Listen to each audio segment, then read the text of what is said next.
시간 우리에게 주시는 하나님의 말씀은 마태복음 5장 13절에서 16절 말씀입니다. 하나님의 말씀을 감상하십시오. 너희는 세상의 소금이니 소금이 만일 그 맛을 잃으면 무엇으로 짜게 하리요? 후에는 아무 쓸데없어 다만 밖에 버려져 사람에게 밟힐 뿐이니라. 너희는 세상의 빛이라. 산 위에 있는 동네가 숨겨지지 못할 것이요 사람이 등불을 켜서 말 아래에 두지 아니하고 등경 위에 두나니 이러므로 지방 모든 사람에게 비치느니라. 이같이 너희 빛이 사람 앞에 비치게 하여 그들로 너희 착한 행실을 보고 하늘에 계신 너희 아버지께 영광을 돌리게 하라. 아멘. 이제 전도사님 나오셔서 세상의 소금과 빛이 되기 위한 연습이라는 제목으로 하나님 말씀 전해주시겠습니다.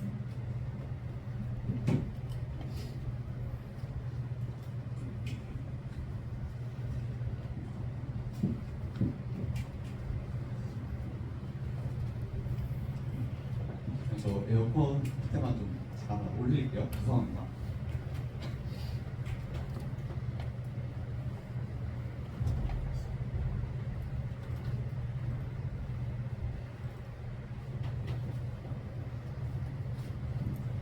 아까 올렸었는데 이게 최대였네요. 그렇습니다. 여러분 한 주간 잘 보내셨나요? 여러분들처럼 저도 사실 대학을 했습니다. 다시 복학을 했고 학교를 한 2년 만에 다시 온 것 같아요. 학교를 모처럼 가니까 사람들도 달라 있고 제가 너무 저도 약간 낯선 또 이방인처럼 한 주 보냈던 것 같습니다. 그리고 저는 진짜 몰이 예전 같지 않다는 생각이 들었어요. 진짜 초반에는 밤도 새고 가실 전에 밤도 새고 그랬는데 지금은 딱 일정 시간이 지나면은 갑자기 피곤해져가지고 더 이상 못하겠다 이런 생각 가지면서 보냈습니다. 그리고 여러분들 말로는 그 숙제라고 하죠. 저도 이제 과제가 있거든요. 좀 과제에 좀 양이 많고 하기도 좀 버거웠고 배우는 공부가 무슨 내용인지도 모르겠고 좀 많이 사경을 헤매다가 이 자리에 어떻게 그 시간이 지나다 보니 이 자리에 서게 되었습니다. 한편으로는 또 그런 생각이 들었어요. 여러분들 학교 생활을 이미 저보다 먼저 하고 계셨고 한 주를 또 보내시다가 또 주일날 함께 모여서 예배 자리에 쓴다는 것이 정말 어려운 일이었구나. 참 뭔가 저는 뭐 예배 자리에 나와야 된다 이런 말을 하지만 그게 참 사실은 쉬운 말이 아니었는데 여러분들에게 또 죄송하기도 하고 경례의 말씀도 드리고 싶고 정말 대견하다는 생각을 하게 됩니다. 요즘 박수를 좀 많이 치는 것 같은데 또 서로의 좀 위로의 마음을 담아서 박수 한번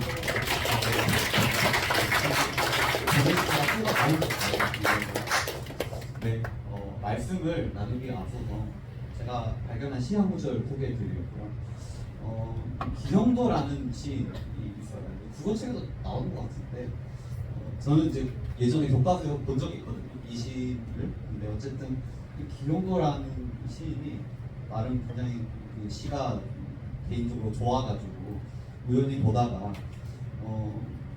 좋은 시 구절이 하나 있어서 소개해드리고 싶습니다. 이 기영도라고 하는 시인이 발표한 시 중에 우리 동네 목사님이라는 시가 있어요. 근데 이분은 크리스찬이 아니에요. 그런데 이제 우리 동네 목사님이라는 그런 시를 적었는데요. 뭔가 시 중에서 굉장히 제가 소개하고 싶은 나름 이 시를 아는 사람들에게 유명한 구절이 있어요. 그건 바로 그 시 구절 중에 하나거든요. 성경이 아니라 생활의 미주를 그려야 한다. 이런 말. 뭔가 이 표현을 보면서 그냥 와닿는, 여러분들도 와닿을 수밖에 없을 것 같은 그런 구절이 있더라고요. 이제 사실 이 성경이 아니라 생활의 밑줄을 그어야 한다라는 이 목사님의 말씀을 듣고 그 말씀을 듣는 집사님들이 경로를 해요. 사실 그 경로에 대한 이유는 이제 시를 나중에 보시고 사실 이유가 나와 있진 않지만 대강 뭔가 유추해 볼 수 있는 그런 시인 것 같아요. 혹시 기회가 되신다면 우리 동네 목사님이라는 시 쳐보시면 나와 있기 때문에 한번 보시면 될 것 같습니다. 성경이 아니라 생활의 밑줄 그어야 한다. 우리가 보통 성경을 볼 때 중요하다고 생각하는 부분에 형광펜 그으시잖아요. 저도 아까 일부 예배 이제 드리면서 우연히 이제 한 권사님의 성경책을 봤는데 굉장히 막 형광펜에다가 막 성경의 밑줄을 막 그으셔. 저보다 열심히 보시는 게 아닙니까? 막 이런 착각이 들 정도로 열심히 보시는데, 근데 지금 이 언급한 시 구절에서는 상당히 도발적인 표현을 쓰는 거죠. 성경이 아니라 생활의 밑줄, 하이라이트를 생활에다가 밑줄을 그어야 된다는 거죠. 이 어쩌면 기영도 시인은 자신이 객관적인 시선에서, 어쩌면 이 세상이라는 본인의 시선에서 바라본 교회를 향한 관찰일 수도 있을 것 같아요. 교회란 이런 곳이어야 하지 않을까? 교회를 다니는 사람들에게 어쩌면 말해주고 있는 나름의 시선과 그 사람들에 대한 소망이 담겨있다는 생각이 듭니다. 말씀에는 밑줄을 긋지만 삶에는 밑줄을 긋지 않는 우리의 모습 한번 좀 되돌아볼 필요가 있을 것 같아요. 여러분들은 좀 어떠십니까? 삶의 밑줄을 그어보고 계시나요? 밑줄을 긋는다는 건 강조하는 거잖아요. 삶을 바르게 살아보려고 발버둥 쳐보는 시적 있으십니까? 쉽지 않죠. 하지만 이런 질문들이 있다는 겁니다. 이분이 이 시를 적으면서 저희가 한번 생각해볼 문제라는 그런 마음이 드는 겁니다. 오늘 본문 들어가서, 오늘 본문에서는 사실 이미 이제 공과 시간에 익숙하게 자리 잡은 본문이잖아요. 이 두 가지 요소를 가지고 설명하고 있어요. 첫 번째는 소금, 그리고 두 번째는 빛. 제가 이제 유진 피터슨의 성경을 보니까 13절을 이렇게 표현하더라고요. 5장 13절을 메시지 성경이라고 하는 성경에서 이렇게 표현하고 있습니다. 내가 너희가 여기 있는 이유를 말해주겠다. 너희는 소금을 쳐서 이 땅에 하나님 맛을 드러내라고 여기 있는 것이다. 너희가 짠맛을 이루면 사람들이 어떻게 경건의 맛을 알겠느냐. 너희가 쓸모 없어지면 결국 쓰레기통에 버려질 것이다. 굉장히 뭔가 우리의 어떤 일상생활의 용어를 사용하면서 우리에게 이 소금에 대한 어떤 역할, 소금에 대한 어떤 비유를 통해 우리의 삶을 되돌아보는 거죠. 우리 왜 소금에 대한 여러 가지 기능들 알고 계시잖아요. 말씀을 통해서라든지 아니면 저희들의 어떤 기본 상식으로 잃어버린 맛을 되찾아주는 거. 제가 어제 집에서 자취를 하는데 된장찌개를 끓였어요. 근데 물을 너무 많이 넣어가지고 딱 그 시 적절하게 또 소금을 넣었던 기억이 나가지고 또 소금이 절실하게 와닿았습니다. 잃어버린 맛을 되찾아주는, 맹맹한 맛의 풍미를 찾아주는, 그리고 이런 기능도 있어요. 부패로부터 또는 썩음으로부터 그것을 보존해주기도 하고 그것을 깨끗하게 유지해주기도 합니다. 제 고향이 경북 안동이거든요. 안동 유명한 음식 중에 하나가 강고등어예요. 고등어에다가 소금을 쳐야 사실 보관을 할 수 있거든요, 오랫동안. 왜냐하면 생선이 이제 소금을 치지 않으면 금방 죽기 때문에.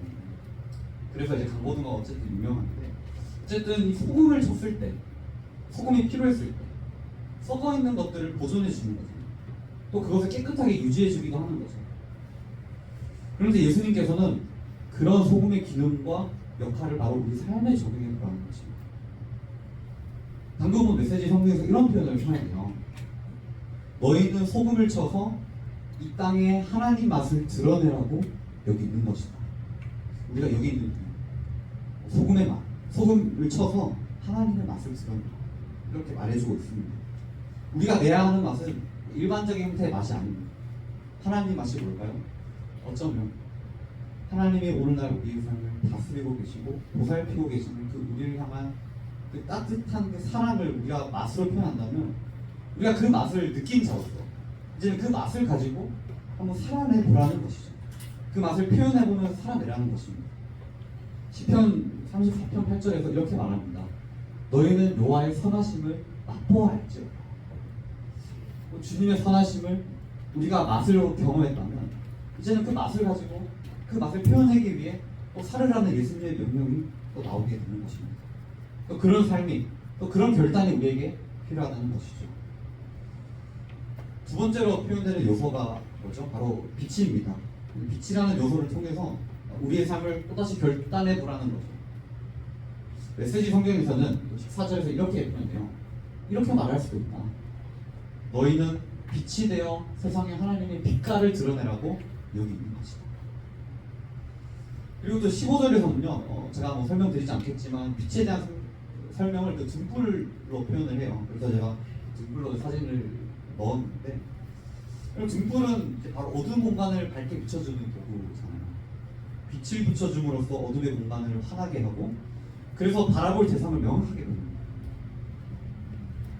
다시 14절로 돌아가 보면, 그래서 우리가 생각해 봐야 될 다짐이 있습니다. 바로 세상 속에 하나님의 빛깔을 드러내는 겁니다.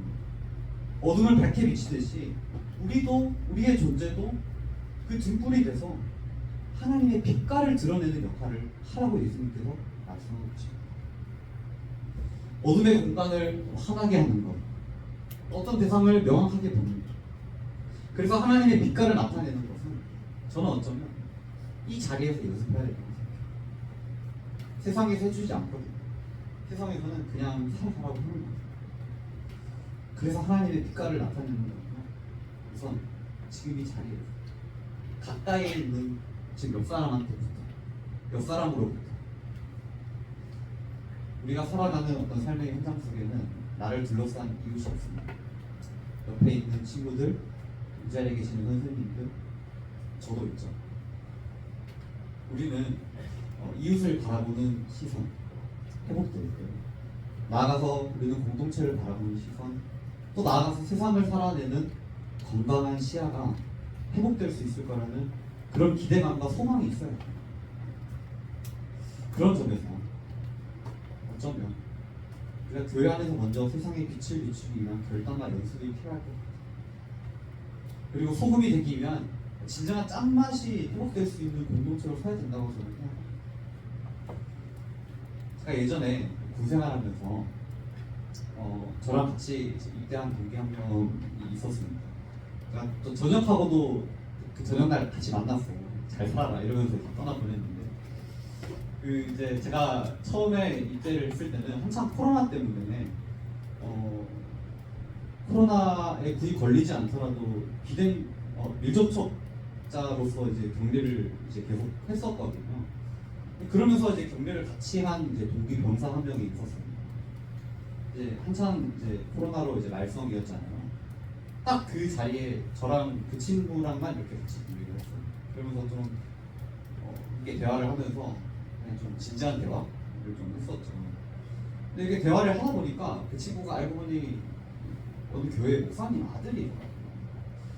근데 이제 그 친구는 사실 교회에 대한 좀 나름의 좀 회의감이 있어요. 좀 상처도 있고 좀 교회에 대한 좀 어떤 신앙의 의문, 좀 회의감 이런 게 있었나 봐요. 그 친구가 그런 말을 합니다. 교회랑 사회가 큰 차이가 없다. 이렇게 말을 하더라고요. 하나님의 존재가 없다? 이게 아니잖아요. 신앙의 문제가 아니잖아요. 어쩌면 관계적인 문제에서 본인이 회의감을 느꼈던 것 같아요. 교회랑 사회가 큰 차이가.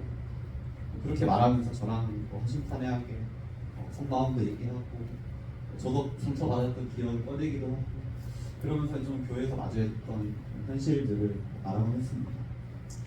교회나 사회가 큰 차이가 없다라고 하는 것은 무슨 뜻일까요? 교회가 세상과 잘 소통하면서 산다는 뜻인가요? 아닙니다. 세상을 살아가면서 마주한 우리의 비참한 현실들과 그 우리의 그 어두운 마음과 생각들이 교회 안에서도 별반 다를 것 없이 그 가치가 들어와 있다는 겁니다. 그래서 교회랑 사회가 별반 다를 것 없다는 표현을 사용하는 거죠. 사회에서 경험했던 나름의 상처들, 관계적인 어려움들, 그 외에도 일상을 살아가면서 우리의 마음을 어렵게 하는 여러 요소들이 교회 안에서도 그대로 반영되어 있다는 것입니다.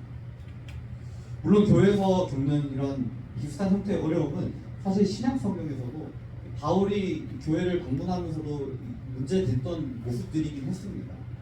당시 이제 고대 교회에서도 교회 안에서 난 유대인 출신이고 너는 이방인 출신이니까 유대인인 우리가 더 근본적인 어떤 하나님과의 어떤 관계에 있어.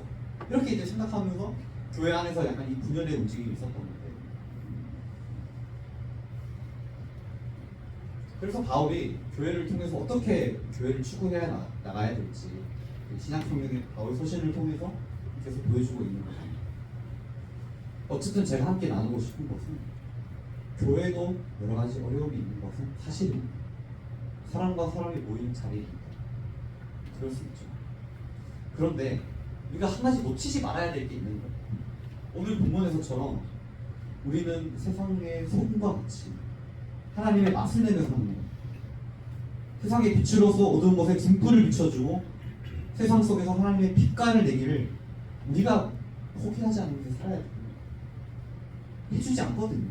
그렇게 살아라고 말을 하지만 우리 의식 속에, 우리의 생각 속에 포기하지 않는 마음이 필요할 것 같아요. 그리고 그러한 말씀의 가치들을 실천하는 연습을 교회 안에서 조금씩 생각하고 행동해 나가야 되는 거죠. 서로를 향한 긍휼의 마음을 가지고 공동체 안에서 우리가 연습을 해야 되는 거죠. 여러분, 우리가 위로라는 표현을 좀 사용하잖아요.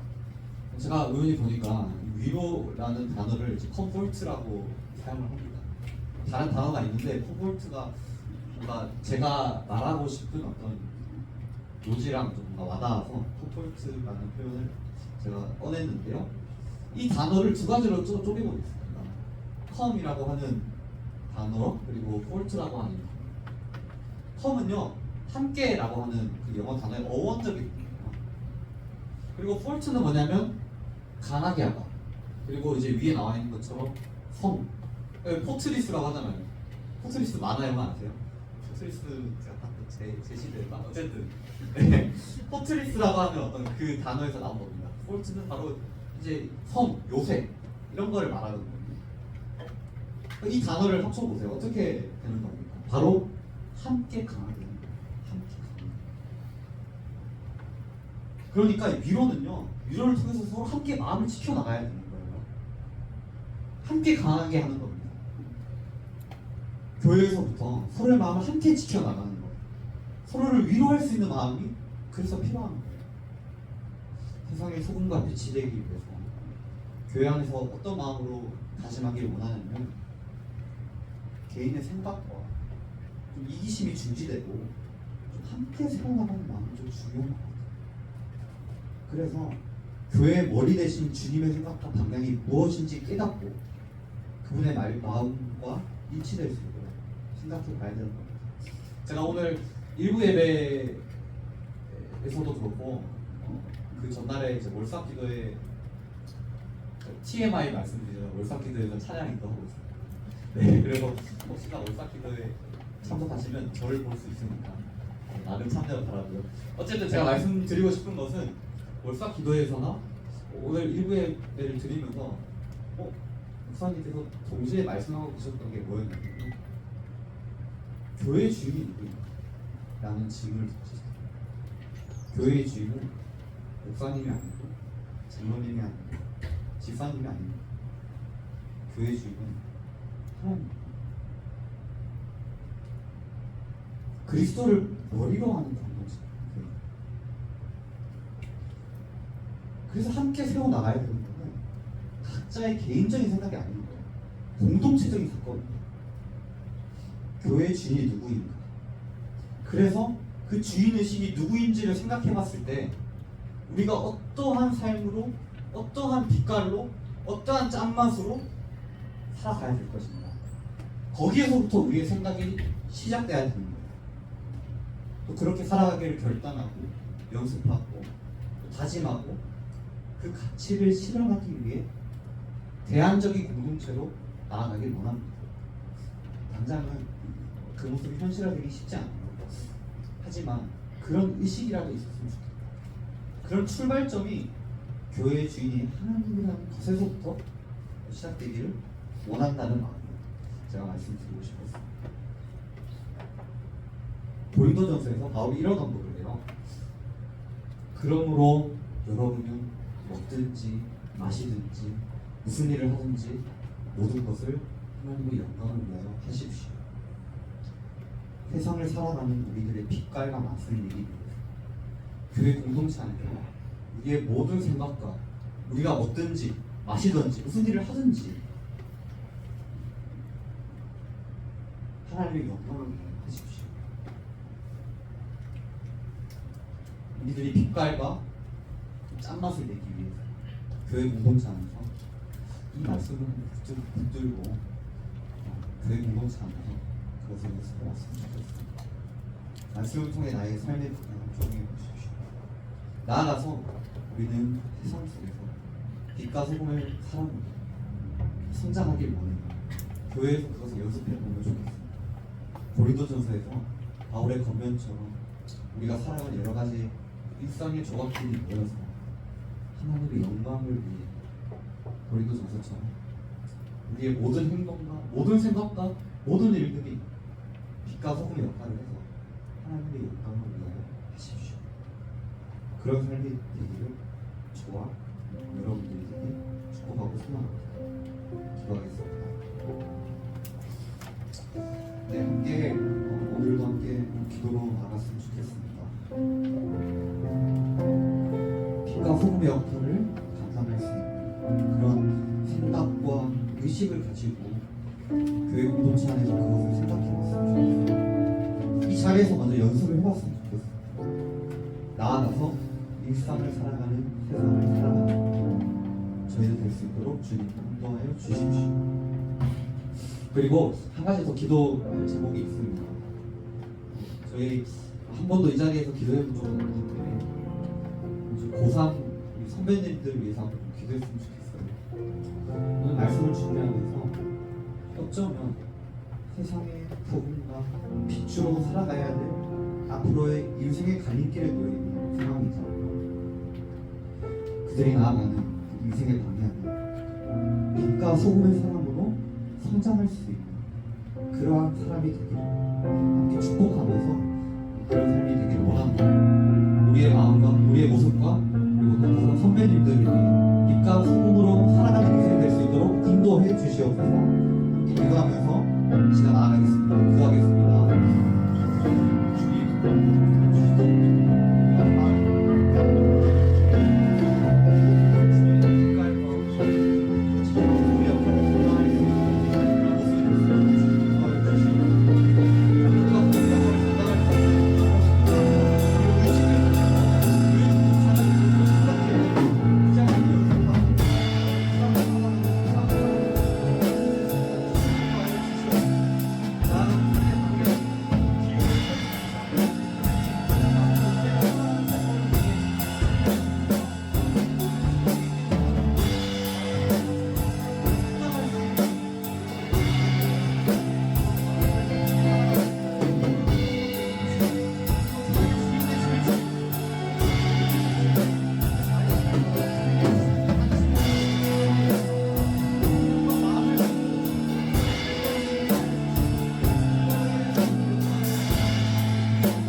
빛과 같이 참된 맛을 어두운 가운데 빛을 비춰주는 거룩한 삶으로 살아가는 것은 영원 쉽지가 않습니다.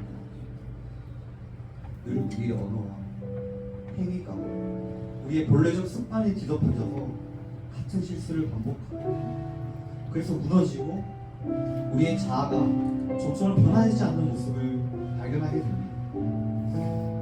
주님, 바라기는 우리의 연약한 모습을 주님께서 치유하여 주시고 주님의 손길로 어루만져 주시고 그래서 오늘 주님께서 주시는 말씀이 우리가 늘상 알고 있는 그런 형식적인 고백이 되지 않게 해주시고 다시금 일상을 거룩하게 살아가는 삶의 고백으로 살아낼 수 있도록 주님 인도하여 주옵소서.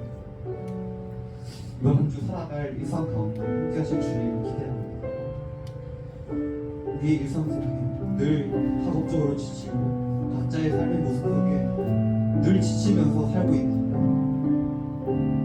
그럼에도 불구하고 우리가 살아가는 그 이유와 목적과 방향이 빛과 소금의 자녀로 성장할 수 있는 그런 우리의 생각과 우리의 마음을 놓치지 않게 해주시고 나아가서 정말 먹든지 마시든지 하나님의 영광을 위해 살 수 있는 저희들 될 수 있도록 주님 인도하여 주옵소서.